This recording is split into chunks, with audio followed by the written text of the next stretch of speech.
So what we've got here are three different colours of LEDs, and we're going to look at what happens as we combine them. I'm going to start off with the red one. If I switch it on, got a nice bright red colour. The reason why we see red is because we've got a red LED shining red light onto a white surface, and the white surface reflects any colours that fall on it. So what we've got is red. Now close to the LED it actually looks almost white, and that's because there's so much light coming out that my camera is feeling a bit overwhelmed. So we'll focus on the light which is a bit further away.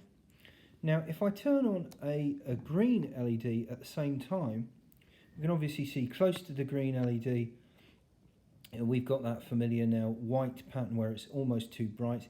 We can also see green, but where we've got this overlap of the red and the green, you can quite clearly see yellow.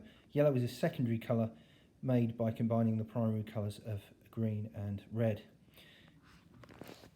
What I'm going to do now is I'm going to turn the green one off, and you might have guessed what I'm going to do now is I'm going to turn on a blue LED to combine with the red one. And what we've got here is a clear blue, particularly at the points where the red does not reach. We've got that white overexposed area, but we can also clearly see the magenta where the red and the blue are overlapping, the almost purple colour. If I turn my red one back off, so that we've only got blue, and then my green one back on, we have this overlapping effect. So we can see the green very clearly, we can see the blue very clearly. It's not quite as easy with this, but there is a cyan colour there where we've got the overlap between the green and the blue, and cyan is the colour that you get when you overlap those two primary colours.